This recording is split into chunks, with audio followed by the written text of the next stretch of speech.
स्वागत करता हूं। आज की क्लास का जो हमारा टॉपिक है वो है आपका वैदिक पीरियड। इससे प्रीवियस क्लास में हम लोगों ने देखा था इंडस वैली सिविलाइजेशन का, आप लोगों ने उससे अच्छे से किया भी होगा और उससे रिलेटेड हमने कुछ क्वेश्चन भी देखे थे।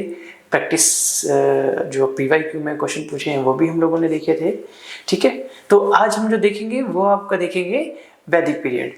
क्योंकि वैदिक पीरियड कब स्टार्ट होता है आपका? इंडस वैली सिविलाइजेशन के बाद से जिस टाइम पर इंडस वैली सिविलाइजेशन का डिक्लाइन हो रहा होता है, मैंने आपसे उससे रिलेटेड थ्योरीज भी पढ़ाई थी कुछ, कि इंडस वैली सिविलाइजेशन के डिक्लाइन के कौन कौन से कॉजेज थे, अलग अलग स्कॉलर्स ने क्या क्या उसका कॉज बताया है। तो वो सब हमने इससे पहली क्लास में देखा था।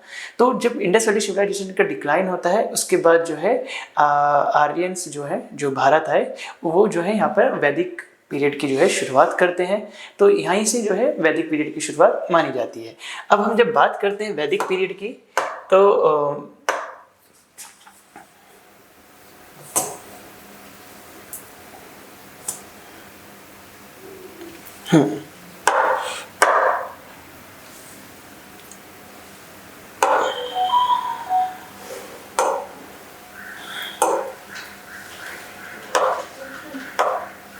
जब बात करते हैं हम लोग वैदिक पीरियड की, तो वैदिक पीरियड में को हम दो पार्ट में डिवाइड करके देखते हैं। पहला है आपका ऋग वैदिक पीरियड और दूसरा है आपका लेटर वैदिक पीरियड। जो पूरे वैदिक पीरियड का जो टाइम पीरियड है वो आपका है आपका 1500 BCE से आपका 600 BCE तक। लेकिन इसको हम दो पार्ट में देखते हैं। पहला आपका क्या है? ऋग वैदिक पीरियड, जिसका टाइम पीरियड आपका क्या है? 1500 BCE से 1000 BCE तक। ठीक है, अब इसके बारे में हम जानकारी जो है वो किस चीज से मिलती है? वो हमें ऋग्वेद से मिलती है। उसके नाम से ही आप लोग देख रहे हैं कि अगर ऋग्वेद है तो ऋग्वेद से हमें उसके बारे में जानकारी मिलती है। अब दूसरा इसका पार्ट क्या है? दूसरा है आपका लेटर वैदिक पीरियड। लेटर वैदिक पीरियड का आपका जो टाइम पीरियड है वो क्या है? वो है आपका 1000 BCE से आपका 600 BCE तक। अब इसके बारे में हमें किस किस सोर्सेज से जानकारी मिलती है? अगर हम बात करें लेटर वैदिक की, तो जैसे ऋग वैदिक पीरियड में हमें ऑलमोस्ट जितने भी हमें एविडेंसेस मिल रहे हैं या जितनी भी हमें जानकारियाँ मिल रही हैं उससे रिलेटेड, चाहे वो सोशल हो, इकोनॉमिक हो या पॉलिटिकल हो, वो सब हमें जो है ऋग्वेद से देखने के लिए मिलती है। तो वहीं पर जो है लेटर वैदिक पीरियड के बारे में कहाँ से हमें देखने के लिए मिलती है? तो जो हमारा सामवेद है, यजुर्वेद है, अथर्ववेद है, कुछ ब्राह्मण्स हैं, कुछ उपनिषद हैं, कुछ रिलीजियस और टेक्स्ट हैं, तो उन सब से जो है इसके बारे में हमें देखने के लिए मिलता है। तो ये आपको ध्यान रखना है कि किस लेटर वैदिक के पीरियड में जो है हमारे कौन कौन से सोर्सेज आते हैं, ये हो सकता है। ठीक है, अब आगे चलते हैं। हम सबसे पहले देखते हैं ऋग वैदिक काल। अब ऋग वैदिक पीरियड की जब हम बात करते हैं तो इसमें काफ़ी सारे जो है वैदिक साहित्य हैं, वैदिक उपनिषद हैं, वैदिक आपके जो अरण्य हैं, वो सब जो है हमें इसके बारे में जानकारी देते हैं। तो अब इसमें क्या है ऋग वैदिक पीरियड में? तो क्या है, we get the first information regarding Indian Aryans from Rigvedas. जो सबसे पहले हमें आर्यंस के बारे में जानकारी मिलती है कि भारत में जो आर्यंस है वो हमें किस में मिलती है? आपके ऋग्वेद में मिलती है, ऋग्वैदिक पीरियड में मिलती है और ऋग्वेद से हमें जानकारी मिलती है। ठीक, दूसरा है आपका देयर आर 10 मंडलास इन ऋग्वेद। ऋग्वेद के अंदर हम ऋग्वेद में पहुंच रहे हैं कि ऋग्वेद से हमें क्या क्या मिलता है देखने के लिए, उसके बारे में हम बात कर रहे हैं। तो ऋग्वेद में सबसे पहले क्या है आपका? आर्यंस के बारे में हम देखने के लिए मिलता है। आपका टॉपिक ही है जैसे आर्यंस, तो आर्यंस के आने की जो बात मिलती है हमें वो कहाँ से देखने के लिए मिलती है? आपके ऋग्वेद से। दूसरा क्या है, ऋग्वेद में जो ऋग्वेद है उसमें 10 मंडल दिए हुए हैं और उस 10 मंडल के अलग अलग क्रिएटर हैं, मतलब उसको किसने बनाया है, इसको किसने तैयार किया है वो है। और हर मंडल की अपनी एक स्पेशलिटी है कि उस मंडल में क्या दिया हुआ है, जैसे अभी हम आगे थोड़ा बहुत देखिए बात करेंगे। तो नेक्स्ट अगर हम बात करते हैं मंडल्स की, तो आपका फर्स्ट मंडल का क्रिएटर कौन है आपका? ये थोड़ा सा इंपॉर्टेंट है और ये आपको याद रखना है। कई बार इसको ये मैच कराने के लिए पूछता है कि ठीक है, ये मैच कराने के लिए पूछ सकता है कई बार। और तीसरा ये भी क्वेश्चन हो सकता है कि किस मंडल में क्या चीज़ दी हुई है। जैसे एक दो का आपको मेजरली ध्यान रखना है, वो मैं आपको बताऊंगा किस किस का ध्यान रखना है। तो जैसे फर्स्ट जो मंडल है उसका क्रिएटर कौन है आपका? कण्व, जो कण्व ऋषि है। ठीक है, हिंदी में। सेकंड जो है आपका वो कौन है आपका? गृहस्थमत भार्गव, ये है आपके। थर्ड मंडल जो है आपका कौन है, विश्वामित्र। ये आपको सबसे ज्यादा याद रखना, जो थर्ड मंडल है। आप लोग जो गायत्री मंत्र पढ़ते हैं, गायत्री मंत्र, वो आपके इसी थर्ड मंडल में दिया हुआ है। तो ये आपको याद रखना है, क्योंकि इस पर कई बार पूछता है कि जो गायत्री मंत्र है आपका, त्रिमंत्र, तो वो किस मंडल से निकला हुआ है, आपका थर्ड मंडल से निकला हुआ है। तो ये आपको सबसे मेन याद रखना है। और इसका क्रिएटर कौन है, ये है आपका विश्वामित्र। इस पर क्वेश्चन पूछता है, कई बार पूछा भी है। फोर्थ मंडल आपका कौन सा है, फोर्थ है आपका वामदेव, जिसके क्रिएटर कौन है, वामदेव है। पांचवा फिफ्थ है आपका, फिफ्थ है जिसका क्रिएटर कौन है, आपका अत्रि ऋषि है, ठीक है। और सिक्स क्या है आपका, सिक्स मंडल, उसके क्रिएटर कौन है, आपके भारद्वाज है। सेवेंथ के कौन है, आपके वशिष्ठ है। और 8 के आपके हैं कर्ण एंड अंगिराज है। और 9th के आपके हैं जो आपका, ये किसको डेडिकेटेड है, आपका सोम को। आपको एक ये 9th वाला याद रखना है कि जो है कौन सा जो है मंडल, कई बार क्वेश्चन ऐसे पूछेगा कि कौन सा जो आप मंडल है जो सोम को एक तरीके से डेडिकेटेड है। तो आपको बताना है 9 मंडल, मतलब जो नवा मंडल है वो सोम को डेडिकेटेड है। सोम मतलब आप समझ रहे हैं, सोम देवता है ना, तो उसको डेडिकेटेड है, ठीक है। यहाँ तक समझ में आया आप लोगों को। तो अभी तक हमने जो देखा वो वैदिक पीरियड कहाँ से कैसे शुरुआत हुई, आपका हड़प्पन सिविलाइजेशन के डिक्लाइन के बाद जो है आर्यंस जब भारत आए तो उन्होंने जो है वैदिक पीरियड की नींव रखी, ठीक है, उसकी स्थापना मतलब उसको शुरुआत किया। और इस वैदिक पीरियड को हम 2 पीरियड में डिवाइड करके देखते हैं, आपका एक ऋग्वैदिक पीरियड और एक लेटर वैदिक। ऋग्वैदिक के नाम से ही आपको समझ में आ रहा होगा कि इसकी हमें सोर्सेस कहाँ से मिलते हैं, इसके बारे में जानकारी ऋग्वेद से मिलती है, राइट, क्लियर इतना। अब ऋग्वेद में ही हम देख रहे हैं कि ऋग्वेद से हमें और क्या क्या चीजें हमें देखने के लिए मिलती है, जो इसके बारे में हमें बताती है कि इस पीरियड में क्या क्या चीज था, यहाँ के लोगों के पॉलिटिकल जो सिस्टम था वो क्या था, या फिर सोशल सिस्टम क्या था, वो सब अभी हम देखेंगे। तो नेक्स्ट उस पर चलते हैं। नेक्स्ट आता है आपका पॉलिटिकल सिस्टम। अब ऋग्वेद में जो है ऋग्वैदिक पीरियड में क्या पॉलिटिकल सिस्टम क्या था, तो वो देखेंगे। तो Aryans were in the form of 5 types. जो आर्यंस थे वो आपके 5 कबीले के रूप में रहते थे। आप कबीला जानते हैं, कबीला क्या होता है, जो ट्राइबल एरियाज होती है तो वहाँ पे ना लोग छोटे छोटे ग्रुप्स के रूप में एक तरीके के रहते हैं, तो उनको हम लोग कबीला बोलते हैं, ठीक है। तो जो आर्यंस लोग थे वो बेसिकली किस फॉर्म में रहते थे, फॉर्म ऑफ द 5 ट्राइब्स, 5 कबीले के रूप में रहते थे। और विच वर कॉल्ड जन, जिन्हें हम जन कहा जाता है। और hence their community was called Panchajana. और इनका जो समुदाय होता था उसको किस नाम से जानते हैं, पंचजन, पंचजन, ठीक है।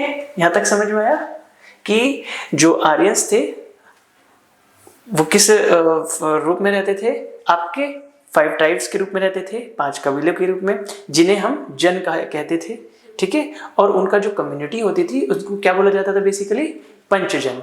और वो कौन कौन से 5 जन थे, कौन कौन सी 5 टाइप थी, ये क्वेश्चन पूछा है, इसलिए मैंने इसका ब्रैकेट में 5 वो भी नाम दिया है। एक बार एनटीए ने पूछ रखा है किसी एग्जाम में। पहला कौन सा था आपका, अनु, दूसरा है आपका द्रा, तीसरा है आपका याडू, और चौथा है आपका तुर्वस, और 5वां है आपका पुरु। तो ये आपको जो नाम है इनके 5 टाइप्स के, ये भी याद रखने की कौन कौन से जो है पंचजन में कौन कौन से कम्युनिटीज शामिल थी, तो ट्राइब्स शामिल थी। तो ये हमें याद रखना है, कई एक आध बार पूछ लेता है। इस तरीके से क्वेश्चन पूछता है कि इनमें से कौन सा ट्राइब्स जो है पंचजन में शामिल नहीं था, ठीक है। तो अब 3-4 आपको नाम दे देगा, 3, चौथा को छोड़ दे देगा, तो उसको आपको आइडेंटिफाई करना है। तो इस तरीके से यहाँ से ये क्वेश्चन बनता है। दूसरा आपका क्या है, in the Rigveda period the administration of the Aryans was under the control of the head of the tribes. Rigvedic period में जो एडमिनिस्ट्रेशन था आपका, तो वो किसके अंडर में था, वो ट्राइब्स का जो कबीले का प्रमुख होता था वो उसके कंट्रोल में रहता था। तो बेसिकली यहाँ पर मेन कौन हो गया, जो आपका कबीले का या फिर जो ट्राइब्स का जो हेड होता था वो यहाँ पर मेन रोल अदा करता था। तो उसी के अंडर में जो है पूरा एडमिनिस्ट्रेशन चल रहा होता है। जैसे नॉर्मल उसमें क्या होता है, किंग होता है, राजा के अंडर में सब कुछ चल रहा होता है। तो यहाँ पर कौन होता था मेन, यहाँ पर होता था हेड ऑफ द ट्राइब, जो कबीले का एक प्रमुख होता था, राइट। नेक्स्ट क्या है, the head of the clan was called rajan, जिसे जो हेड होता था इस कबीले का, ठीक है, तो उसको हम क्या बोलते थे, राजन बोलते थे, या मतलब जिसे किंग भी बोल देते हैं, ठीक है। But he had limited powers, उसके पास जो है बहुत ज़्यादा पावर्स नहीं होती थी, एक लिमिटेड मात्रा में होती थी। हर जगह पर वो अपनी पावर का यूज़ नहीं कर सकता था, कुछ ही जगह पर जो है वो अपने पावर का यूज़ कर सकता था। नेक्स्ट है आपका, in Rigvedas the king has been called gopta janasya. Rigvedic period में किंग को क्या किस नाम से बोलते थे, गौप्ता जनस्य। तो ये आपको ना टर्म्स याद रखने, कई बार ना टर्म्स से क्वेश्चन पूछता है, आपने कभी नोट किया होगा, तो ये एनटी का ना थोड़ा सा पैटर्न रहा है। कई बार आपसे टर्म्स पूछेगा कि गौप्ता जनस्य is related to dash dash dash, किससे संबंधित है, मतलब आप बताओगे किंग से, मतलब अगर कुछ ऐसा पूछा तो किंग से है। तो ये आपको जो टर्म्स होते हैं ना, ये आपको याद रखना है कि अभी और भी इसमें बहुत सारे टर्म्स हैं ऐसे, मैं आपको हाईलाइट करूंगा अभी कौन कौन से टर्म्स आपको याद रखने हैं। तो ये गौप्ता किस किंग को किसको बोला जाता था, किंग को। किंग को क्या बोला जाता था ऋग्वैदिक पीरियड में, गौप्ता जनस्य, या फिर प्रोटेक्टर ऑफ द क्लैन, मतलब कबीले का संरक्षक, ठीक है। दूसरा क्या बोला जाता था इसको, पुरोहिता, जिसे बोला जाता था कंक्यूर ऑफ सिटीज, मतलब शहरों का विजेता। तो ये आपको ना टर्म्स याद रखते हैं, कई ये नहीं पूछ के ये पूछ लेगा पुरोहिता इज रिलेटेड टू, तो वो भी किंग से रिलेटेड है। या फिर उसको क्या भी बोल देते हैं हम, कंक्यूर ऑफ सिटीज, कुछ ऐसा पूछ लेगा। मतलब क्वेश्चन बनाने के लिए वो बना सकता है, किसी भी तरीके से बना सकता है, बट हमको ना ध्यान होना चाहिए, ऐसा ना हो कि हम एग्जाम में आए और हम समझ नहीं पा रहे हैं कि क्या पूछना चाह रहे हैं, राइट। तो नेक्स्ट क्या है आपका, नेक्स्ट है दशराज्य वर। ये बहुत फेमस वॉर है, अभी मैं इसके बारे में थोड़ा सा बताऊंगा। Dasharajya war was fought on the bank of the Parushi, जिसे एंशिएंट टाइम पे रावी रिवर बोला जाता है। और ठीक है, जो दशराज्य वॉर है, हिंदी में इसको लिखते हैं राज्य युद्ध, ठीक है। ये जो दशराज्य वॉर है, न्यू स्लाइड,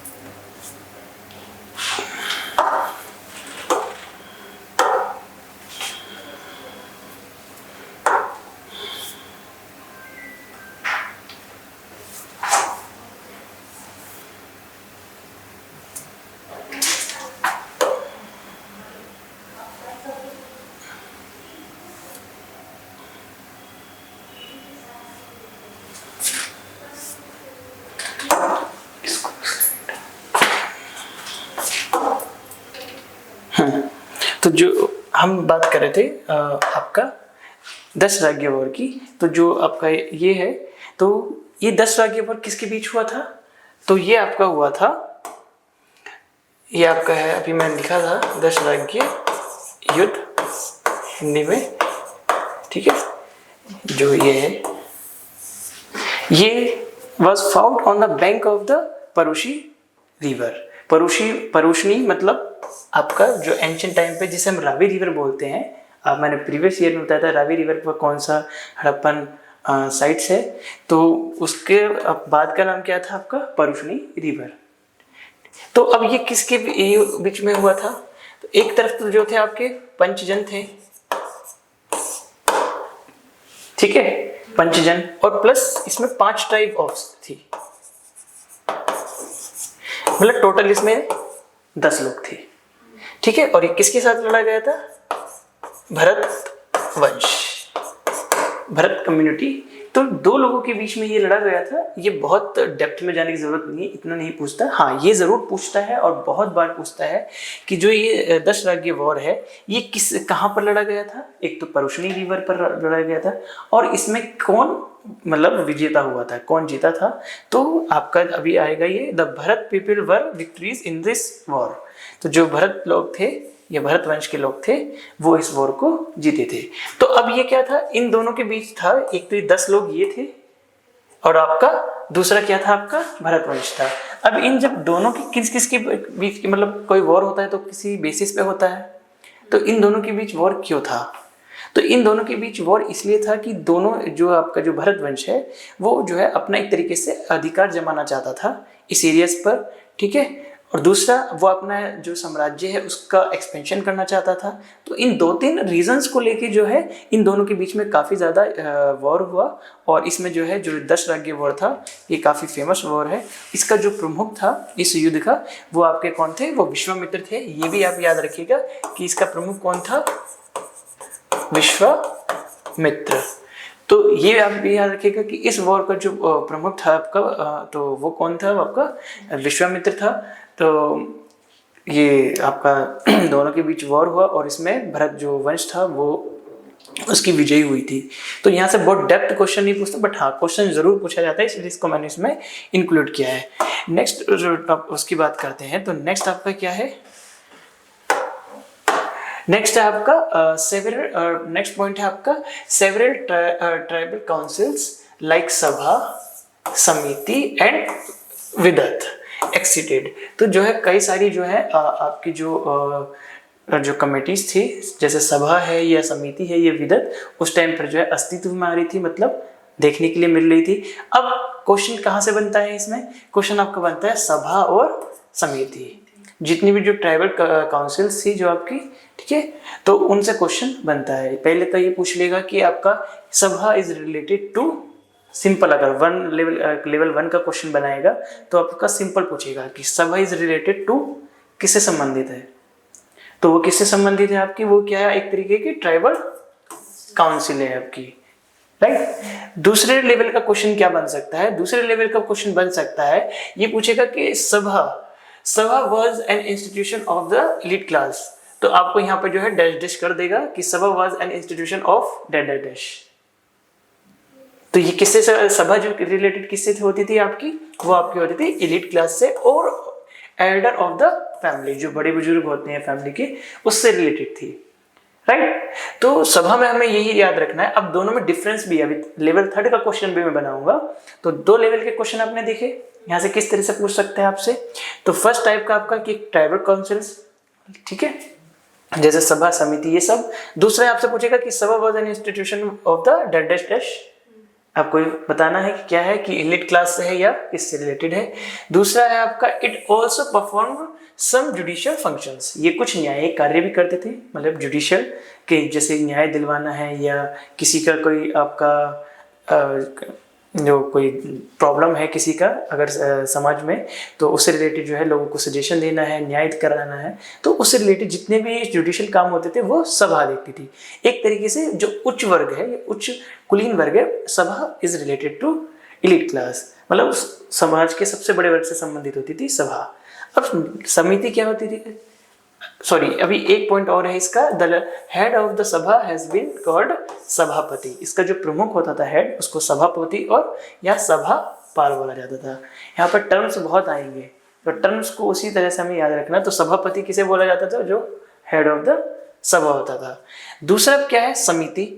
समिति it was an institution of common people. अब देखो दोनों में डिफरेंस पता चल गया, ये किससे रिलेटेड है, आपके कॉमन पीपल से।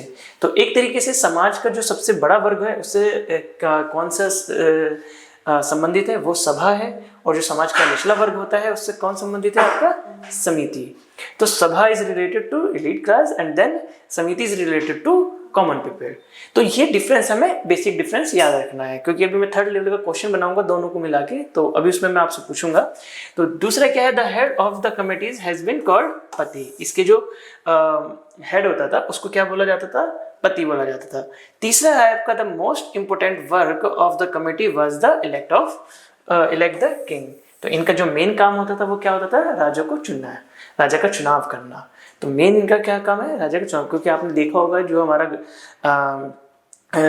डेमोक्रेसी है उसमें जो चुना जाता है तो वो किसके थ्रू चुना जाता है, लोगों के द्वारा चुना जाता है, जो प्रतिनिधि होता है। तो इसी तरीके से जो आम जनता थी उसी के द्वारा जो है राजा का चुनाव किया जाता था। अब अपने यहाँ डेमोक्रेसी में देखते हो कि हम लोग के द्वारा ही चुना जाता है, हम लोग वोट डालने जाते हैं। तो उसी तरह से जो है अगर हम देखें उस कॉन्टेक्स्ट में, तो वहाँ पे जो कॉमन पीपल का काम होता था इस कमेटी का, तो वो क्या काम होता था, राजा का चुनाव करना। और उन लोगों का क्या काम होता था, जो उच्च वर्ग होता है। आप देखा है जितने बड़े हाई लेवल पे इंसान होगा तो उसका काम उसी तरीके का होगा।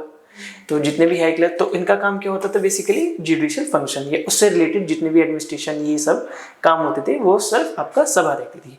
अब यहाँ से लेवल थर्ड का क्वेश्चन क्या बनेगा, एक यहाँ से भी फर्स्ट लेवल का क्वेश्चन वही बन जाएगा कि समिति इज रिलेटेड टू आपका ये कॉमन पीपल।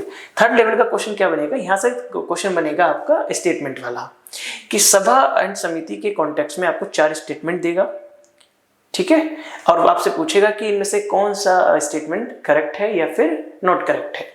तो उस तरीके से जो है आपको पूछेगा कि जो सभा एंड समिति जो है वो ट्राइबल काउंसिल्स थी इन ऋग्वेद पीरियड में, पहला स्टेटमेंट दे देगा। अब फिर दूसरा देगा कि सभा जो है वो आपका रिलेटेड थी कॉमन पीपल से। तीसरा देगा समिति रिलेटेड थी आपकी इलीट क्लीट से, है ना, और चौथा नन ऑफ दीज। तो इसमें कौन सा सही है, सिर्फ एक पहला सही है क्योंकि मैंने दोनों को चेंज कर दिया है, सभा रिलेटेड कर दिया इससे और समिति रिलेटेड कर दिया इससे, तो ये दोनों गलत हो जाएंगे अपने आप में। तो ये चीज ध्यान रखना है। तो पहला सही है कि दोनों जो है ट्राइबल काउंसिल्स थी इन ऋग्वेद पीरियड में। तो इस तरीके से जो है ये यहाँ से आपका थर्ड टाइप का क्वेश्चन बन सकता है। तो हर तरह से जिस तरह से क्वेश्चन बन सकता है हम उसको लेके चलेंगे, राइट। यहाँ तक समझ में आया सबको।